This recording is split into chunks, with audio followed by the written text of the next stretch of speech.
Hi friends, host Eric here, talking with Vince people. I am very proud tonight to share with you a piece of work that I've been working on for a good solid week now, actually, here and there, bit by bit, and I finally finished it. And I think it provides what I'd like to see this channel do going forward, and where I think it's most useful, which is I'm in a relationship with a dual. I'm a big believer in this duality thing. I'm seeing it in action every day, and I decided to break down this particular dual relationship. I know it would play out very differently than the one I'm in. And I also know that it's not enough to be duals. You've got to get the right kind of dual, the right individual instance of that dual. And there are different reasons why one individual might be a better choice than another. If you're an ISTP male and you've got 6 ENFJ females lined up and you think they're all hot, well, which one should you choose? This document is going to answer that question. Now, I've provided for the purposes of this video 3 pages of the document I want to go over. I'm going to go over as quickly as I can without being thorough because there's a lot to go over. And it only represents the beginning of this exploration of these 2 types in this relationship. The full pull-out resource guide for ISTP ENFJ is available for purchase for $4.99 in the store, and I'll put a link at the end. Let's go forward without any further ado. No, they are duals. What does that mean in socionics? It means their 1-4s are reversed. So ISTP's got TI in the 1, ENFJ's got TI in 4, FE vice versa. And it means they're the same 2-3 in opposite orders. So ISTP goes SENI, ENFJ goes NISE in the 2-3. How does this play out differently than, say, perceiving DOMs, like me and Kimberly, versus these 2, Pierre and Liz? You may know Liz. She's a member of the community, and she's got a smoking hot studly ISTP lined up in the wings. His name is Pierre. He works in the maple syrup industry, of course. Anyway, they're both young. Are they too young for duality? Let's find out. Let's do a little bit of analysis here.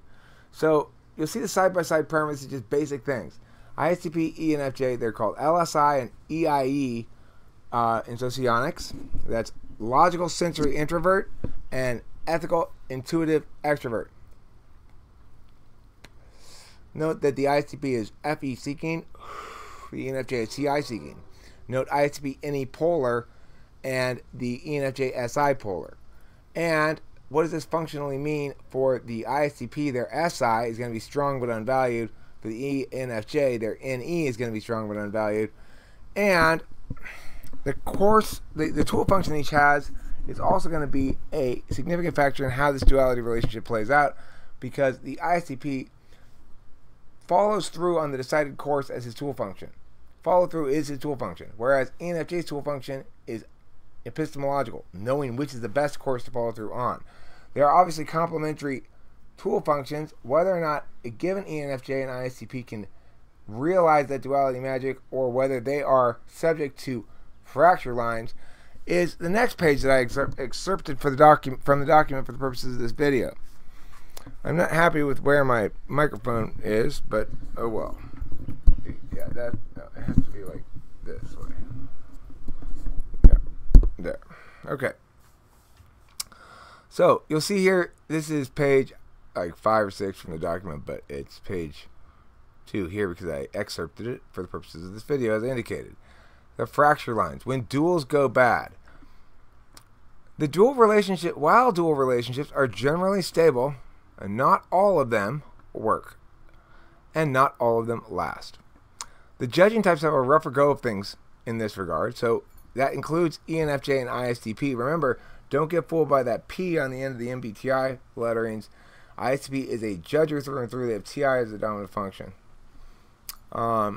So your ENFJ, ISTP, and ESFJ, INTP pairings, although we're not covering that in this topic, will be more likely to endure than TEFI pairings. So that's a good news for LSI and EIE, is those 2 types are likely to be dualities that work more so than, say, ESTJ and INFP, although less so than, say, ENTP and ISFJ. That's my opinion about that.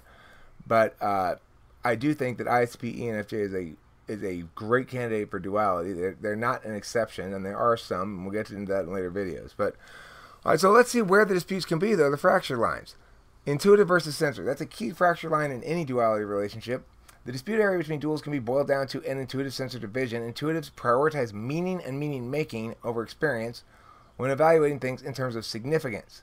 For sensors, it's the exact opposite. So even if you guys agree wholeheartedly on a given position, you may disagree as to why you affirm it. And that actually can cause some disputes because it's not enough for a lot of meaning makers that you agree with them. You have to agree with them for the right reason, or they're going to get fussy. Now, as an ENTP, I get fussy about meaning making. In this LSI-EIE relationship, even though the intuitive is the ENFJ, I think it's likely to be the LSI who gets fussy sometimes about the meaning making because LSI is so attached to this consistency metric that is his nature, TI. Okay, so note that the dual relationships can be either stabilizing or unstabilizing dependent on a number of factors. Whether or not Liz and Pierre will express the stabilizing or destabilizing aspects of the ISTP ENFJ pairing will depend on individual differences that can be attributed to subtype as informed by the nurture-based habits of attention, including expression.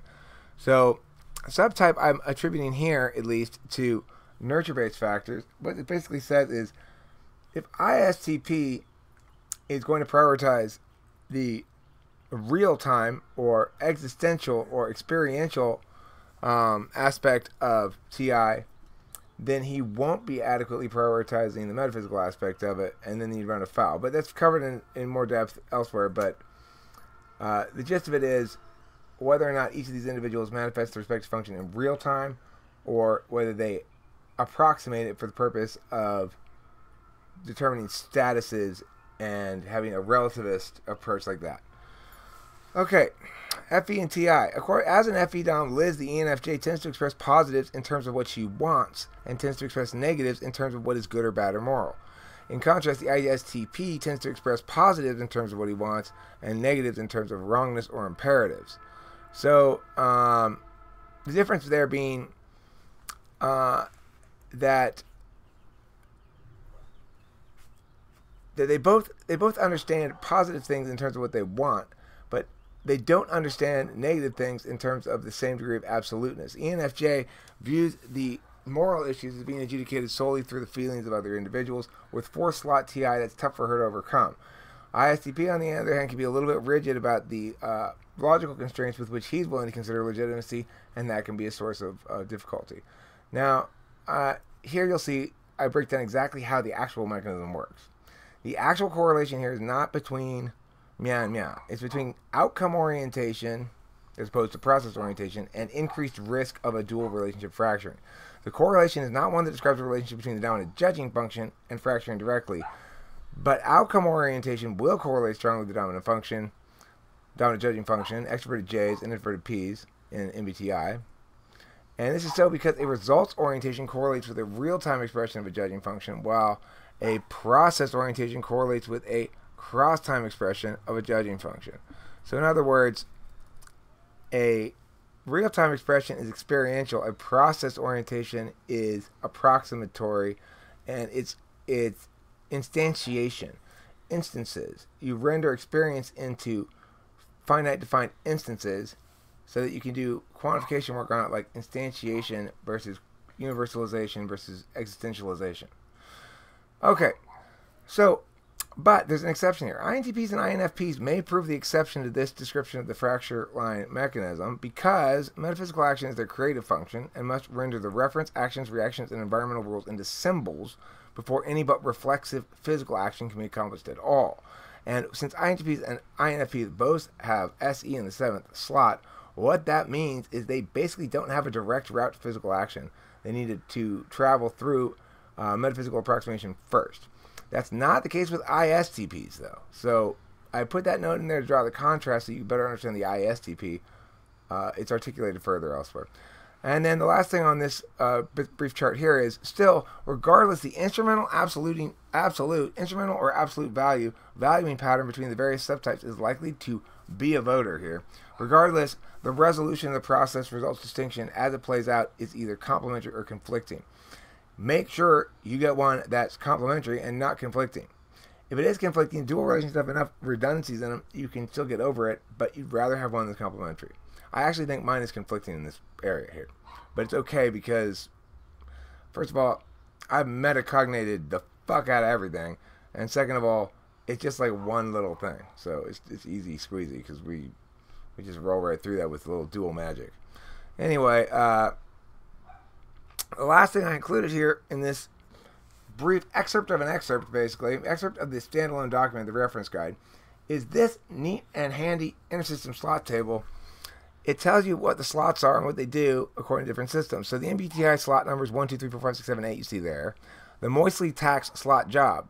Your first slot, according to my taxonomy, is meta framework. Your second slot is behavioral. Your third slot is scoring. Your fourth slot is lack. Your fifth slot is friend. Your sixth slot is foe. Your seventh slot is ineffable, unknowable. And your eighth slot is automatic. In terms of how they express according to Moisely taxonomy, number 1 is an open frame. Number 2 is open process. Number 3 is closed process. Number 4 is closed frame. Number 5 is good value. Number 6 is bad value. Number 7 is blind bad. And number 8 is blind good. What do I mean by this? Well, the first function is the framework for your open systems manifestation of identity. That means you can act upon the frames that comprise your identity as you're experiencing them and as you're living them. That's what it means to be immersed in your cognitive function as a dominant function, to be NE rather than to be somebody using NE. And if in fact you are using your dominant function actively in that capacity, then you need to use it almost purposelessly, because as soon as you start to utilize it, you naturally are going to go to one of the evaluatory metrics that you use in conjunction with it. Okay, so behavioral 2, that's your tool function. Scorecard, well, the processes, right. So your process functions are ones that you don't use both on a real-time and an approximation level, because you're not able to render it into symbolic representations that function within the system adequately in order to justify devoting the attention to it. So that's why 2 is open process and not framing. That's why 3 is closed process, which means it works beautifully as long as we pretend humans don't have framing capacities. And then 4, closed framework, which means you can only succeed in your fourth function under your own framework. You're never going to win under anybody else's framework on the fourth function. In your fifth function, it's the value you claim to be good. Sixth function is the value you claim to be bad. The seventh function is that which is bad and not unmentioned. And the eighth function is that which is good and unmentioned. I think this is a pretty good distinction here as we frame these things through an argumentation framework. We better understand that's what ontology is. It's existential arguments. Okay, MBTI names. Remember, 1 is dominant, 2 creative, 3 is tertiary, 4 is auxiliary, 5, 6, 7, 8 are all shadow functions, according to MBTI. Socionics blocks. 1 and... what? That's not right. 1 and 2 are ego. 3 and 4 are super ego. 7 and 8 are id. 5 and 6 are... yeah, I don't know. I fucked that one up. I gotta fix that. I'll fix that before I publish this. Anyway, note this. The names for the slots in socionics: base, tool, mobilizing, subjective, ignoring, demonstrative, polar, and role. Note that for each of these functions, there's a status that MBTI affords. It's implicit. It's not stated directly, but basically it's saying 1 is your nature, 2 is your action, 3 is your purpose, 4 is your seeking. And then 5, 6, 7, 8, they just don't address it. Unconscious, unconscious, unconscious, unconscious. Socionics block status. Your first function is strong. Your second function is weak. Your third function is strong. Fourth function, weak. Fifth function is strong. Fifth function is weak. Sixth function is strong. Seventh function is weak. Eighth function is strong. They both basically alternate, except they go weak, weak for 4, 5. Okay.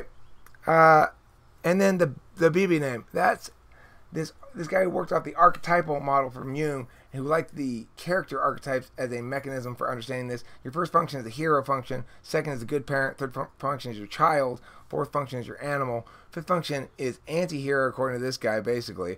Although I would say ally. Sixth function is foe or witch. Seventh function is the trickster. Don't trust your goddamn introverted feelings if you're an ENTP, because they do stupid ass shit. And your last one is the demon. He acts sometimes on your behalf, sometimes not. You can't really trust him. It's kind of random. It's unconscious. That's all the time I have to go over this, but I want to show you real quick. If you want to see this whole document, and you want to get this, it is well worth purchasing. I will show you what it looks like right now. I put a lot of time and energy into it, and I put a lot of thought into it as well to make sure it's useful for people who are of these types. You can see it's formatted for colorful consumption of data, and there's a lot of data here and a lot of good information. There are prompts and frames for typing people that you think might be candidates. There is a slot breakdown for each of the two types, ISTP and ENFJ.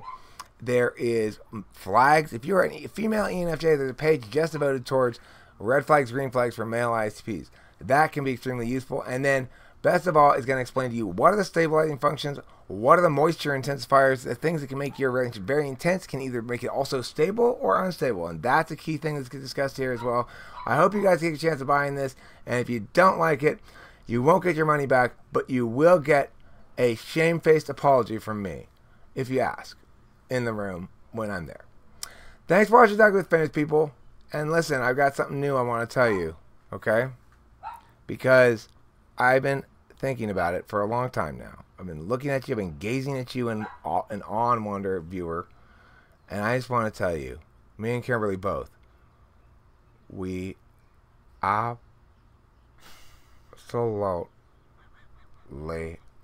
love you. We do. We absolutely love you. And we want you to know that. Thanks for watching, and thanks for buying this wonderful document from the store. Link is in the description.